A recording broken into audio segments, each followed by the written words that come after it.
Have you ever wondered why some people struggle to make $1 on Upwork while others pulling as much as $1,000, $3,000 and even more from the same platform? Does it mean the platform favors some freelancers and then hates others? No. This video is going to break it down for you. You will discover the difference between earning $1 on Upwork or earning nothing and how it differs from people who earn $1,000 and above. So make sure you watch this video all through to the end because I will reveal everything to you. If you don't know who I am, my name is Michael Chibuzo and I have generated over $70,000 from Upwork doing this part-time because I have other businesses that I'm engaged with. So I do it part-time and I've still been able to make a ton of money and still pulling at least $1,500 every single month from the Upwork platform. So let's dive into the secret to earning $1,000 per month from Upwork, and I will always compare it with earning $1 or nothing from the platform so you know where you're making the mistakes and then you can adjust accordingly. So let's begin with the power of a well-crafted proposal.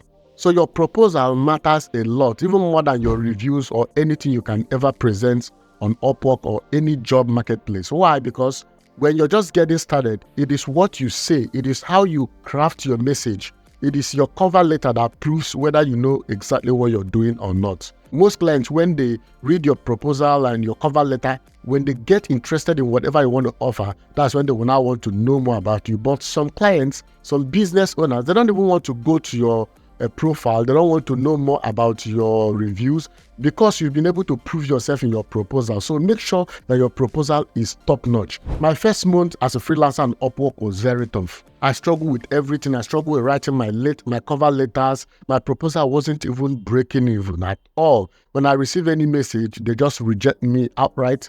And it was so frustrating. And I was looking for a solution on how to really break out of this jail that I put myself into. So maybe you are in that position, you're on the platform, and each time you bid on a project or you bid on a job, you don't even get a response at all. The fault is not you, it is your proposal. You're not sending cover letters that intrigue the client. You're not sending cover letters that makes them want to hire you. So we are going to change all of that right here. Let me give you a real life example. I once submitted a proposal for a content writing project. It was for $700. In my cover letter, instead of listing my skills and how excellent and wonderful I am and how skilled I am, I just read the proposal very well. I understood what the client is looking for, and then I tailored my proposal to meet their demand. This is key.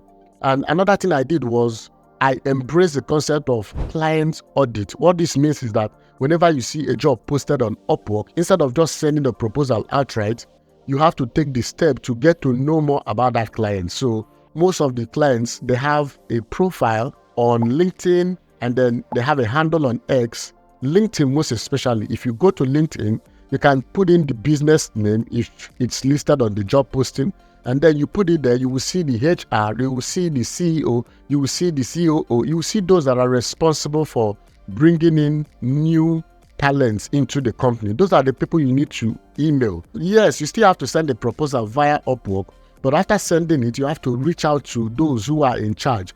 More often than not, the email address they use on their Upwork account is quite different from the one the HR uses to recruit people from other platforms and from other channels. So when you reach out to them after submitting a proposal on Upwork, you increase your chances of getting them to respond because now you have spread your eggs in multiple places. They will get your proposal in their generic email address where other proposal will also land, and then your message will also land on the most vital primary email address that the HR or the COO or the CEO and the founder uses to also communicate with key important people in the organization. So make sure you do a thorough work whenever you see a job posting. Read it very well, understand what they want, and then go the extra mile outside the platform to research the business and the clients. This is very key. So I discovered that this time I tailor my proposal and my cover letter to meet the demands of the clients and understand them beyond what they want on Upwork, understand their vision and their mission statement. This approach helps me to personalize my proposal so that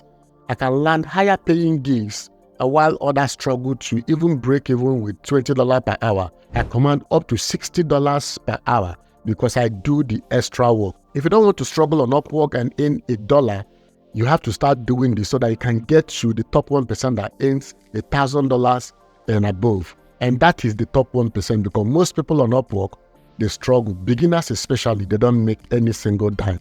But if you get to the point of earning $1,000 on this platform, it means you can earn $2,000, $3,000, $4,000, and even more.